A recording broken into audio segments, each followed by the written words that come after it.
Hello YouTube, how are we doing today? Studio here with more Epic 7 content. Today guys, they just dropped two new heroes and I'm about to review them because one, I saw them, I was like, oh, they look interesting, so why not review them and see what they're all about. And let's just get right into it. I don't care what you do. Just try not to get on my nerves. Dealing with you is just a waste of my time. What? Why are you staring like that? Levy is the caretaker of the mysterious Tarav Island, and she's also the manager of the island's resort. When she was young, Levy's parents decided to go on a family vacation, but on the way they got caught up in a violent storm, ending up marooned on Tarav Island.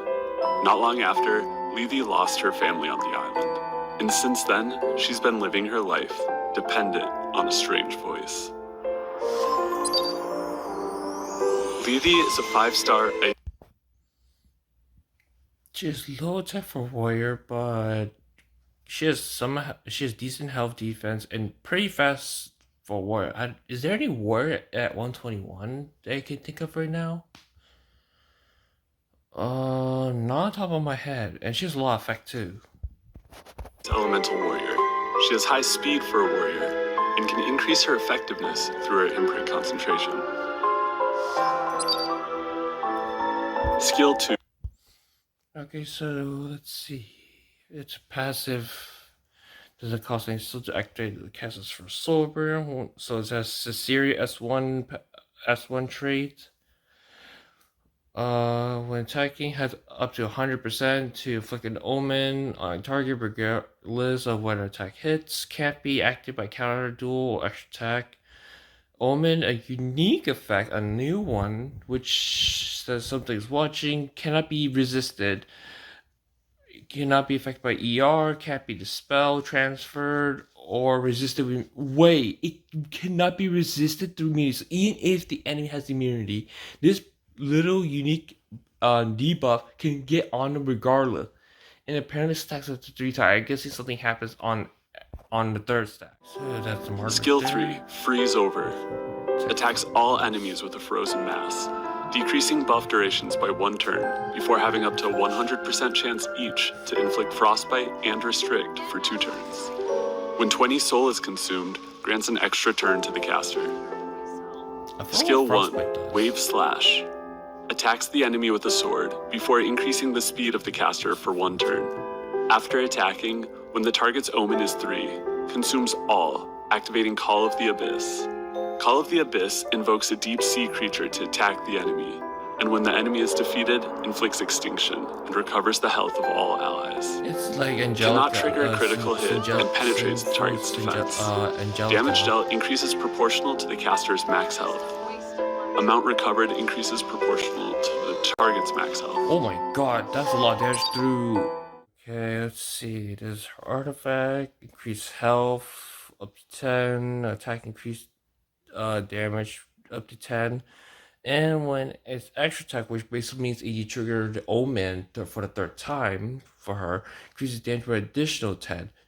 That's kind of busted actually. That, like, this warrior artifact is actually pretty good on a lot of warrior bruisers. That gets extra attacks like chokes. Oh my god, you can go nuts with that. 10%. When attacking, increases damage dealt by up to 10%. And when it is an extra attack, increases damage dealt by an additional 10%. Dealing with you.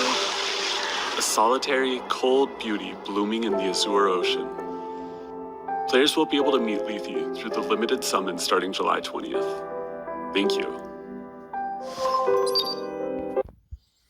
So I'm gonna leave it to combat data. You guys want to watch that? You can watch it through the E7 web official E7 YouTube channel if you want to see that. I'm pretty sure most of you have seen it already, but this is my take on it.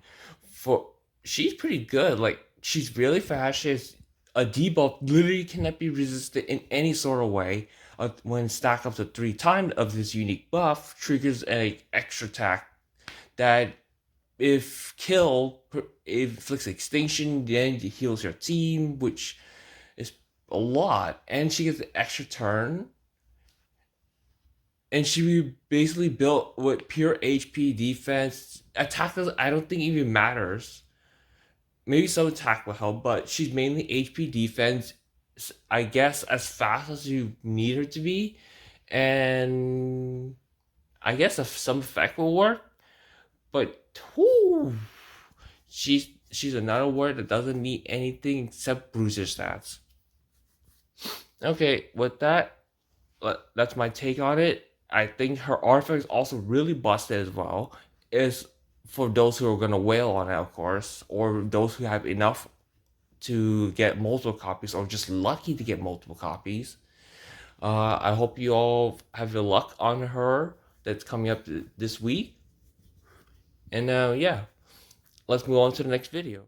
Okay, here we are back, and now we're on to our next part, which is to review the new ML unit, which we got a sneak preview when they mentioned about the new ERWC tournament, where we see both in-game and pretty much all over social media. We've seen there, like this blue looking Landy, and yes, it's kind of obvious, it is ML Landy. We're about to start. Here, you're just a sailor. Nothing more, nothing less. Copy that? That sly sea snake. I'll terminate her! State your name and rank. Promptly now. Don't let your tardiness interfere with my ability to command the fleet. Navy Captain Landy was born into a prestigious family and is a distinguished military academy graduate. Her life has been nothing but a success. Thanks to her superior aptitudes for tactical planning, commanding, and leading, she has never once been defeated in a naval engagement. The only smirch on her impeccable reputation is the fact that Flan, a notorious pirate captain, is her younger sister. This relationship is getting in the way of her ascent. Let's see. High attack, not the highest of. Oh wait, I forgot. She's a knight with high attack. She's mid average for health, 99 speed. Not sure how that's gonna work out. She has pretty good defense. She has a crit in awakening, and she's a knight that looks like she wants damage over health. Captain Landy is a 5-star light elemental knight. She has a relatively high attack for a knight, and can increase her attack further through her imprint concentration. Skill 2. Let's see. So it's a passive. Rule of the sea. Immune to debuffs which prevent movement. So basically restrict. What is that? What is that little thing that that Ron puts on you? Stigma. Increases crit hit resistance by 50%. Wait. 12, 15, 20. So up to 70%. Increase start by increase creator hit resistance to all allies of the caster for 2 turns. After attacking, increase attack with the caster by 10% and goes up to 5 times. Prevents which debuffs which prevent movement, stuns. Oh wait, never mind. It doesn't to restrict on that, which means that if you're stunned and sleep, you can't move. Okay, that's what they meant. Okay, so she can't basically be stunned or sleep, and she has innate crit hit resistance. Oh my god, they're gonna work wonders with Senya and Chokes. Ruler of the Sea. Immune to debuffs which prevent movement, and increases critical hit resistance by up to 70%. At the start of battle, increases critical hit resistance of all allies except for the caster for 2 turns. After attacking, increases the attack of the caster by 10%. This effect can stack up to 5 times. Skill 3, Mobilize the Warship. After increasing the attack of the caster for 3 turns, attacks all enemies with the warship, stunning them for 1 turn. Penetrates the target's defense by 60%. Oh, whoa. Wait, hold up, I gotta see that damage. After increasing the attack of the caster for 3 turns, attacks all enemies with the warship, stunning them for 1 turn. Penetrates the target's defense by 60%. Okay, that's the final. Let's see, 24K on Crow, 13K on Hang Guy, 15K on S10. That's DJB 9500. I don't think that was an Aureus proc. So 24K. My God, how many turns did they stack to let that happen? Get started. Skill 1, Precision Targeting. Attacks the enemy with gunfire and increases the combat readiness of the caster by up to 25%. After attacking, has a 40% chance to activate Salvo Fire as an extra attack. Salvo Fire attacks all enemies by firing off artillery and recovers health of the caster. The amount recovered increases proportional to the caster's attack. When 10 soul is consumed, increases the effect chance to 20%. Oh, that's her Landy. Ruler of the Sea commands a gigantic warship. Players will be able to meet Navy Captain Landy through the Mystic Summon starting August 3rd. Thank you. Okay, so for Knight, yes, she's really high attack, but because she's a Knight, she wants to have some survivability. So I think about like 3500 attack would basically some health or defense. You can see in the video they had about 15k HP.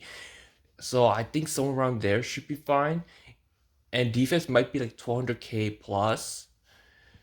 And since she's obviously wants to do damage, she's basically a full crit damage build. She doesn't need any effect. Yeah, she doesn't need any effect and no ER required. Basically, she's just full blown bruiser as well. Very interesting kit too. Her passive innates that she can't be stunned or sleep. Basically, nothing that can lock her down. So she basically doesn't need to worry about getting locked down because she will guarantee a turn. Also, every time she attacks, she basically gets a permanent attack buff up to 5 times for a maximum of 50%, which if put into a bruiser team or long-term battle, it's not going to be looking good for the enemy unless they can still survive her onslaught. And her S3 has some unique abilities too. She gets more attack on her S3, penetrating 60%. That's actually insane. And she can stun them back. So in exchange for not herself being stunned, she can stun them. Funny. But again, if you notice at the top, she is a fighting spirit unit. And if I recall right, her S2 does not give anything whatsoever. It's just basically it gives you your whole team crit resistance, herself massive amount of crit resistance, and she basically can stack her attack up. All her focus gain is going to be through her S1. So because her S3 needs to be activated after 100 focus, but because of that, her S1 gains 25 fighting spirit. So she literally only needs 4 attacks. So what I'm thinking is she probably could be on a counter build. That seems to be like the most efficient way you can probably get her to even stack up that fast, because 25 fight spirit in 4 separate turn, even then, will not only get her passive fully propagates on the 5th attack, it will be from her S3, but since that it's gonna take some time. But because of Salvo Fire, I don't know if that counts to it. It might not add extra fighting spirit on it. We're gonna have to wait and see. Of course, we can look through the combat data and see if they actually do that, but I'm not gonna. I'll leave that for you guys to watch. And yeah, this is my take on it. Both Landy and what was her name, Leaf. I never gonna pronounce it right, but both of them looks pretty good. The artifacts looks pretty decent. Well, technically only Leaf's artifact is insane because Landy doesn't have one. But anyway, good luck on you guys pull. I'm personally gonna try to pull for either of them. Well, for the ML, I probably will make a video for it, but definitely for the Leafs one, I will. And again, yeah, this is my takes on it. You can comment down below your opinions, your thoughts, anecdotes, even counter arguing me if you want. I'm fine with it. This is only just my opinion, my biased opinion. And yeah, thank you all for time for watching. This is Vito here, and stay chillin'.